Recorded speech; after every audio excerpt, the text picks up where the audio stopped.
Iloilo City was a clear front runner from the beginning of Miss Universe Philippines 2024, and a lot of people or a lot of fans thought that she is worthy of taking that crown.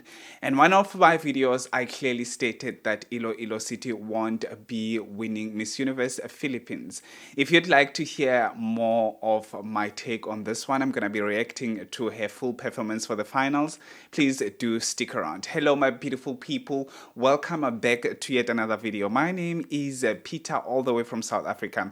If you are new here, welcome.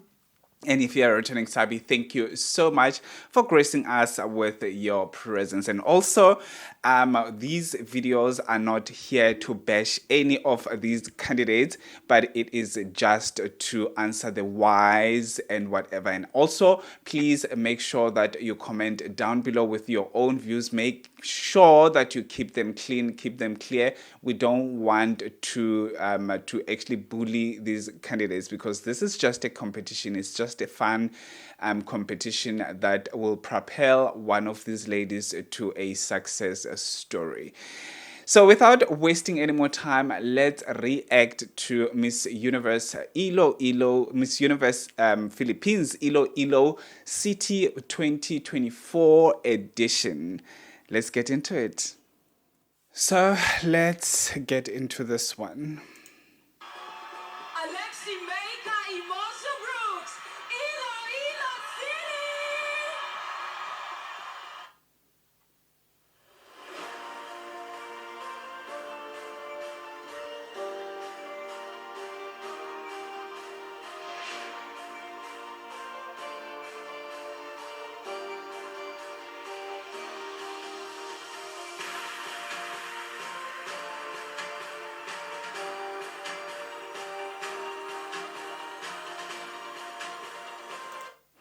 Okay, before we complete this swimsuit segment, I want to say something. Obviously, the introduction. On the introduction, I felt like she actually feeds off the crowd energy, like what is the crowd saying when she comes in, and obviously the crowd is sharing, and it's making all this sort of noise and all of those things. And that shows when she started doing her swimsuit segment. When she did the swimsuit segment at the beginning, she struggled pulling off that shawl or that fabric, that swimsuit fabric from herself. I don't think they should mark her down because of that, because there are things that you cannot control when you're on stage, but it depends on how you actually deal with that. When she went into the stage, obviously the crowd is going nuts and they're making all sorts of noise because she is feeding off the crowd reaction. Then she started doing things that I actually spoke about before, that she actually becomes too excited in the stage, to the point that she overdo things. She started overperforming. So overperforming on my side, as I look at herself on her side, it is things such as that head movement that is very awkward, that I don't like.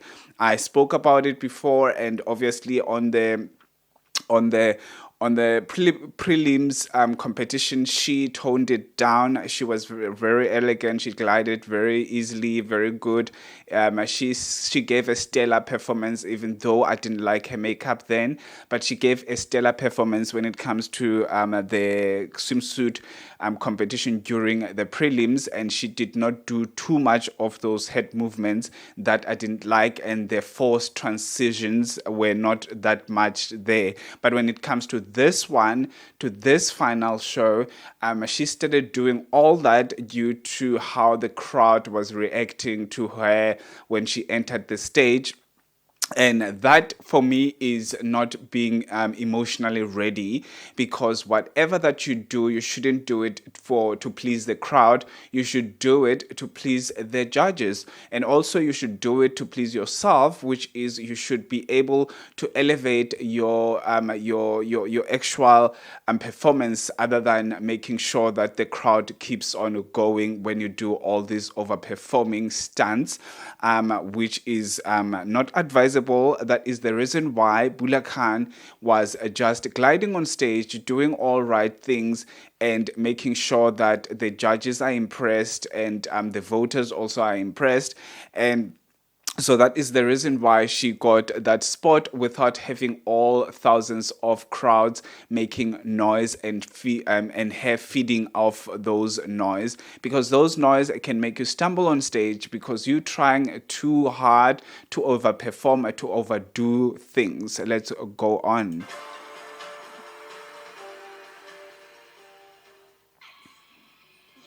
You are a step closer to the crowd. Hilo, hilo.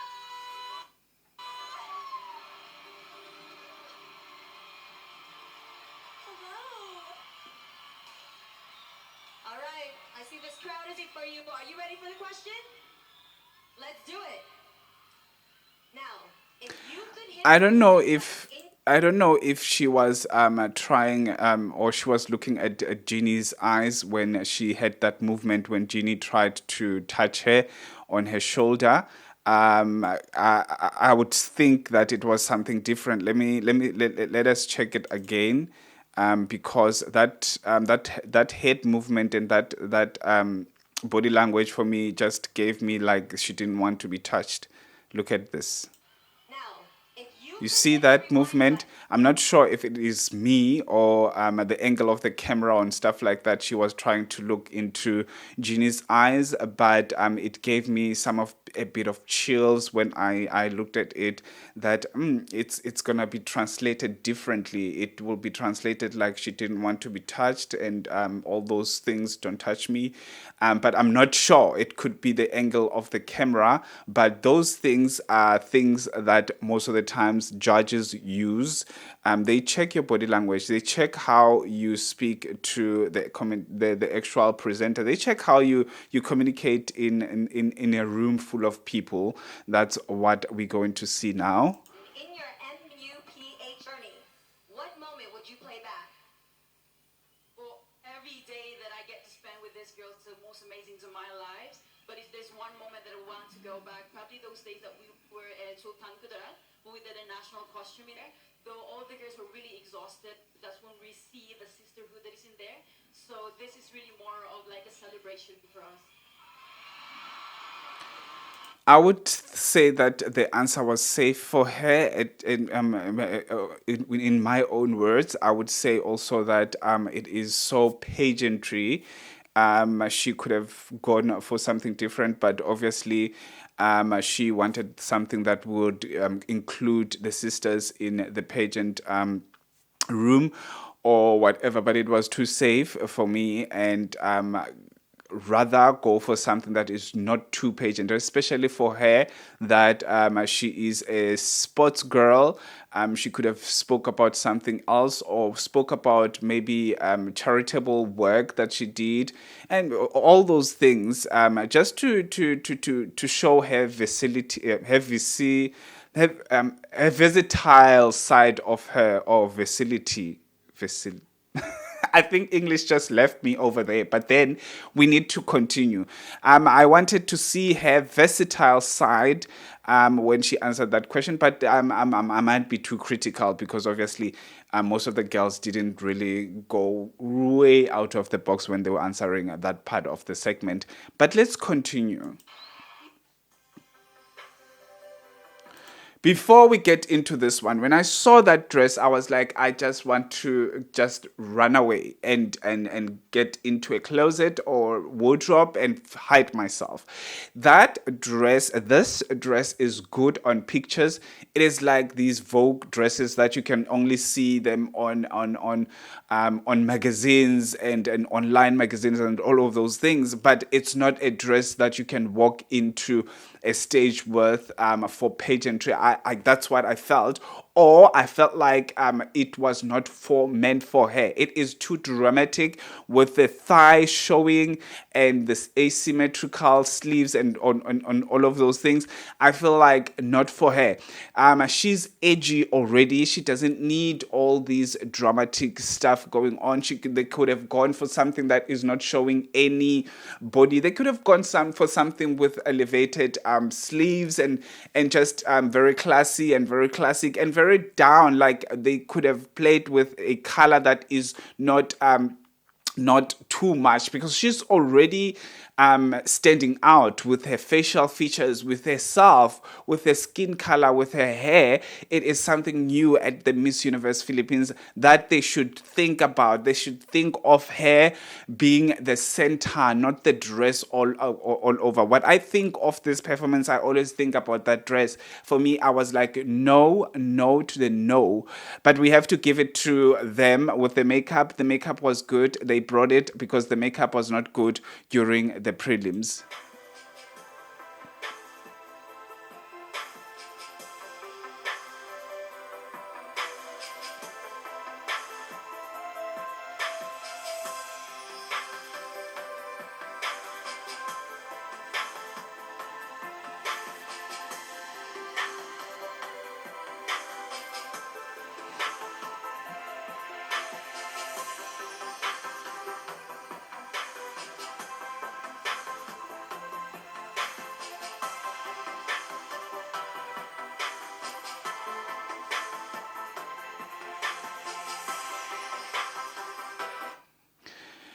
Okay, just to complete that evening gown segment, she also did not really give us the happy neutral smile and stuff like that. Her transitions or her facial transitions were just tame. They didn't give me what I wanted to see. So let's get into the real issue here. Why I think she did not make it to the top 5. As you remember, if you remember correctly, if you are new, definitely maybe you did not see this one. But if you have been here and you watched my previous videos, I said that Miss Universe Iloilo, Miss Universe Philippines Iloilo is not gonna make it to the top 5. And here's why I said so. The reason why I felt like she's not making it to the top 5 and she's not taking the crown at all, it is because I feel like she was not emotionally ready for Miss Universe. Miss Universe is a different platform from a sporting field. If you are used to running 100 meters, 200 meters, and you're jumping all those hurdles and all of those things, this is about you. This is about you winning. This is about you making sure that you're working so hard that you are the sole winner of this particular segment. But when it comes to pageantry, you have to think about your versatility. You think about how versatile you are, and you think about how warm you could be in front of a crowd. And you're not only thinking about yourself at this particular time. And when you get asked questions and all of those things, you make sure that you tap on other aspects of life, not only tapping on your own life. So it was now becoming me for her, and me and my skin, me and my short hair, and me and my bullying ordeals and stuff like that. I would have loved to hear her talking about her charitable work, her inspirations, and how she goes to maybe disadvantaged areas or whatever, and teaching young girls or whoever to take up space and all of those things. I would have loved to hear something like that from her from the beginning. I'm not only talking about the finals, because the finals she only had one chance to talk, and it was a chance that she only would be awarded because she was cut off from the top 5. We have to talk about her speaking skills. Her speaking skills are there. We cannot deny that she is able to articulate herself, but her articulation, for me, it is a bit rougher, it is a bit raw, it is not giving me pageantry, it is giving me parliament, it is giving me politics side of things. I want her to switch it a bit low and get into the warm side of things, because that's what the pageant world is. The compassion should show in your body language and how you speak. Not only in what you say, you need to have that warmer tone when you're approaching your answers, your questions. You need to have that warmer approach. And I feel like she missed it somewhere, somehow. She was not consistent with it. Somewhere, somehow, with her Q&As in other aspects or other places when she was talking to other vloggers or whoever, she had it in her. I could see that she is able to be in a warm side of things, in a way that she is more relatable. I'm not saying that she's not relatable, but with her tone and her usage of her body language and how she projects herself when she speaks, it doesn't translate to the relatability that most of the Miss Universes you would see. I mean, look at the current Miss Universe 2023. It is it 2023, whatever, Miss Universe 2023, Shanice. She doesn't articulate herself perfectly in English, but she has got that kind of a very lively and very warm tone when she approaches the questions and stuff like that. Look at Michelle.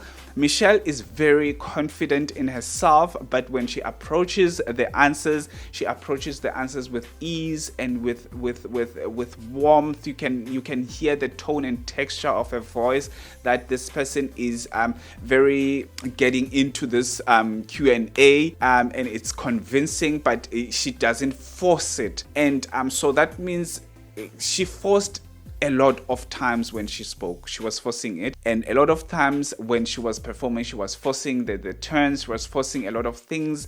She was a bit stiff on stage because she's forcing these movements and all of those things, these arm movements and all of those things. That's what, for me, to explain that she is not emotionally ready. Being emotionally ready, you should be able to not feed from the crowd, but to listen to your heart and to listen to what people are saying around you, not because they are cheering for you and all of those things. And when they are cheering for you, your energy goes up, and when they are not cheering for you, your energy is not up enough. That's what I saw as well throughout this competition. Her energy only feeds off the people that are cheering outside. Her energy doesn't feed off what I'm doing right now. It is a competition, and in this competition, we're dealing with certain things, and this is how I'm going to actually portray myself in front of these judges, not in front of the people. In which means all the time when the people are reacting, then you want to do more because you want the reaction. That's what I felt with her. She wanted too much reaction from the people, not thinking that reaction is not going to help her to win the Miss Universe Philippines. The only thing that will help her to win the Miss Universe Philippines is to polish the good things that she has already. She has a good story to tell. She has good things to tell or to talk about. We've got a lot of things that are happening around the world. Those are the things that you should align yourself with in order for you to be able to be relatable within the organization. It is a good thing that she's going to Miss Eco International so that she can gain the experience of being a beauty queen. And I see her winning the Eco International, or I see her doing really, really well at the Miss Eco International this year, rather next year. I see her doing really, really well, as long as they actually go back to the drawing board and assist her to be the best person she can be, because I know she can, but she's not yet ready for Miss Universe. She can come back after 2-3 years and she will be ready, as long as she works hard to be a beauty pageant queen, not only a politician or an athlete or whatever. Thank you so much for watching till this far. Make sure that you subscribe and make sure that you comment down below with your own views. Make sure you keep them clean and good and respectful, because we don't want to be that unrespectful here, disrespectful here. And also make sure that you support our girl. Make sure you support Miss Universe Philippines 2024, Chelsea Manalo. We are going to Mexico, and also I am still yet to do my Miss South Africa peaks and all of those things, because wow, Miss South Africa is coming with vengeance. But I'm not sure if I'm gonna support any of those girls in there. We will see. At this point of time, my current peak at number 1 is Miss Manalo. That's me. I love that girl. And also on top of it, before I can go, let me say that Ilo is happy. I think she is happy that this Chelsea won, because obviously these girls, they are dark-skinned Asians. They were representing the dark-skinned community in Asia. So one of them did get the crown. It should be a happy moment for the other. I would think on my side, because that's what we are. We are so happy for Chelsea, even in South Africa, because for the first time we see a dark-skinned Asian girl representing the Philippines, and this is a transformational leader. And this is actually a strategy, good strategy from the Philippines, because inclusivity is what we want to see, and that's what Miss Universe Philippines is giving us at this point of time. Now, from now on, we won't be so freaked out that a black girl is competing, or we won't be so freaked out that they chose another light-skinned girl, because we know that they are inclusive, and we know that from now on we're gonna see different types of shades at the Miss Universe Philippines. And I think she is definitely happy for Chelsea for her to win that Miss Universe 2024, Miss Universe Philippines 2024. Thank you so much. Have a fantastic one. Peace out.